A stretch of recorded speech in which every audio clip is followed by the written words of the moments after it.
we've seen the best of the United States and we've seen the worst of the United States, Peter. We've seen, as we saw in that vision just before, acts of solidarity between policemen who understand what's going on in their communities and don't want to be having to use force against the people they're charged to serve and protect.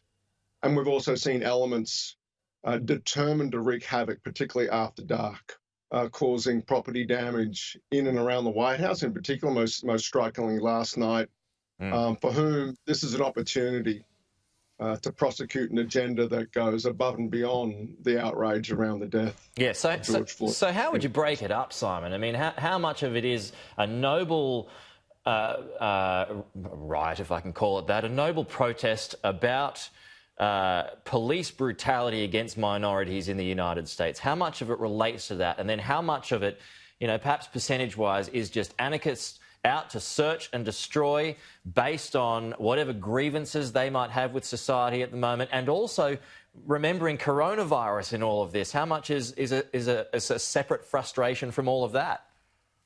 I think what you're seeing during the day is certainly coronavirus and the reaction to George Floyd's death coinciding to bring out people onto the streets and in peaceful protest about racial inequality, more generally, with police violence towards people of colour perhaps being, you know, the motivating factor. But also, I think it's key, as your question implies, to understand the way that coronavirus has fallen disproportionately on people of colour in the United States. Then after dark, late at night, the protests take on, they're not protests anymore.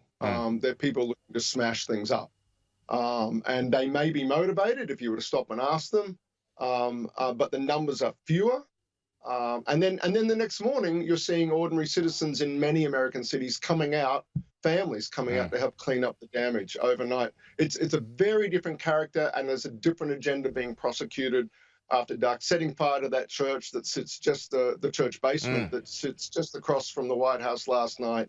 And I expect this huge show of force that we're going to see tonight in Washington in the immediate vicinity of the White House to stop a repetition of things like that. Yeah, and as you speak, a little bit earlier, we did see that military police, whole extra lines of them, went out to the front of the White House to separate the protesters and the White House, which wasn't there yesterday.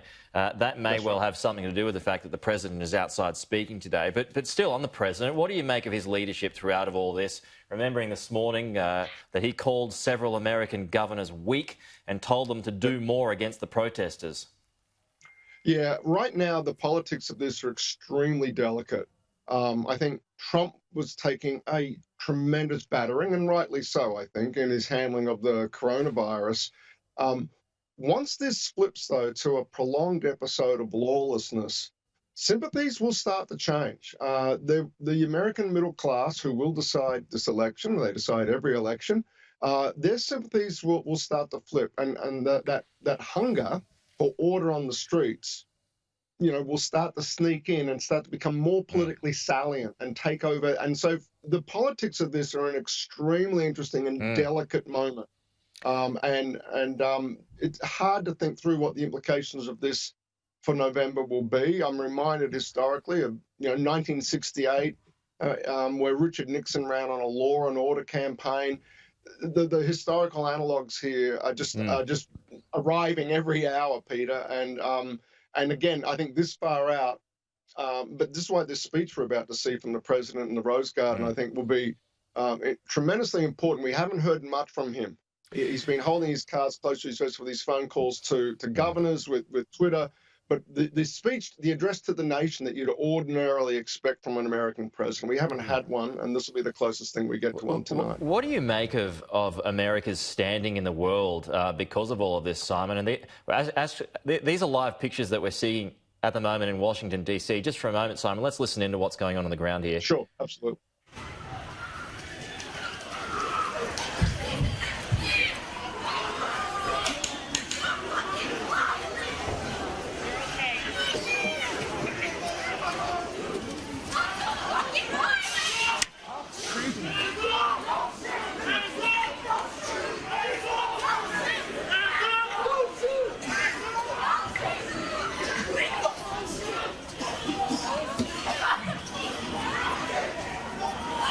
Okay, so it's kind of an interesting situation that you've got right here. I'm not sure if you can see, Simon, but basically you've got all these protesters out on the streets in Washington, out the front of the White House, and these are all parts of all the protesters that have been there throughout the morning, and so skirmishes have begun. That's Lafayette Square, and to the right is Lafayette Square, and indeed what the brick building we just saw on the right is part of the White House complex, if you will. It's used to sometimes house, called Blair House. Last night, that was the scene of a huge bonfire. And just off to the left of screen right now, a little further up that block, is a church, a historic church that stood there for hundreds of years, and that was set on fire last night. The buildings immediately to the left are the home of the U.S. Chamber of Commerce. The headquarters of the American version of the ACTU stand there. They've all been vandalized in recent evenings. And tonight in Washington, the mayor has declared a curfew that will start in 15 minutes' time. At 7 p.m. Washington time, a curfew is in effect. And that show of force you're seeing on screen right now there, Peter, that is the police tonight saying, we are going to control Lafayette Square, this vicinity, 1 block north of Pennsylvania Avenue, and a site where historically, since the Vietnam era, has been a site where people have come to protest, but perhaps less violently than we've seen in recent evenings. Now, folks, this is Professor Simon Jackman, the CEO of United States Study Centre, who is speaking to us at the moment. He knows all about Washington and politics and the history of it all. Simon, just on that, you would have seen the pictures of the guardhouse that was also burnt yesterday. Yes. Can you give me some context on just how close that is to the rest of the White House? So that guardhouse structure, that outer building, sits in the park just to the right of shot right now. And the fact that they lost control, they lost that building last night, that would have given the security people charged with protecting the president and the White House complex, that would have shocked them. Last night, the way that they did not have control of that part that's so close to the White House itself.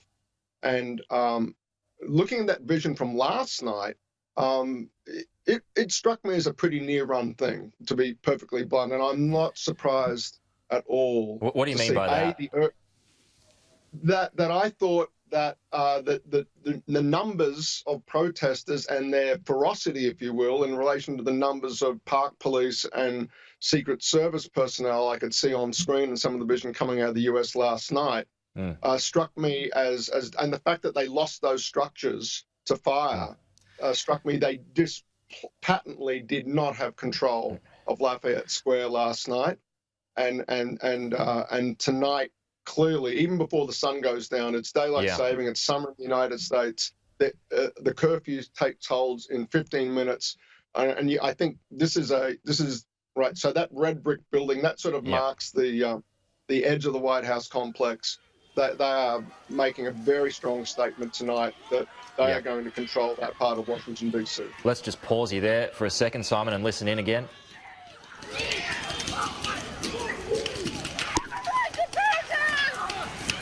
We've got a couple of minutes left. I just want to get your thoughts on that speech. Donald Trump saying enough is enough. This is why we're looking at these pictures outside DC at the moment of the protesters that seem to be firing up. Yeah, Peter, I'm just struggling with my vision here, but there we are. Got you back just in time, I hope. I heard, look, Trump on the George Floyd matter per se has said, frankly, I think, a lot of the right things.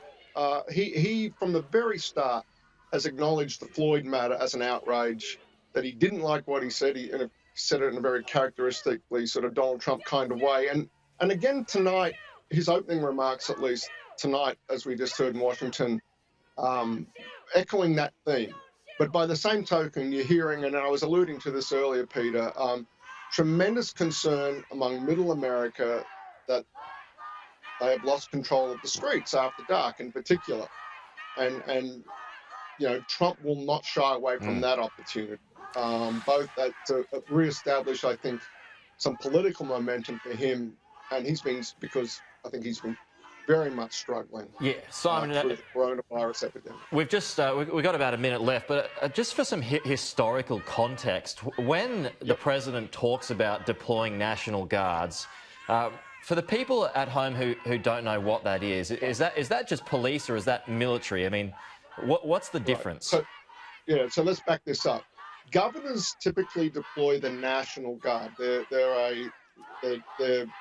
elements of the military that typically are deployed by state governors when they feel as though they need typically disaster response. So elements of the military. What Trump is doing tonight, what Trump has just said, and those forces that we saw rolling through the White House, for instance, that's over and above, and it's only happened a very few times in American history where a president of the United States will deploy regular forces of the American military to deal with domestic unrest. Typically, the last time it happened was the Rodney King riots in Los Angeles, where the then Republican governor of California specifically requested it. And there's legislation on the books going back to 1807 that allows a president to do that. But typically, it's extremely unusual, and indeed is very much not the norm for U.S. military forces to be deployed in quasi-police type activities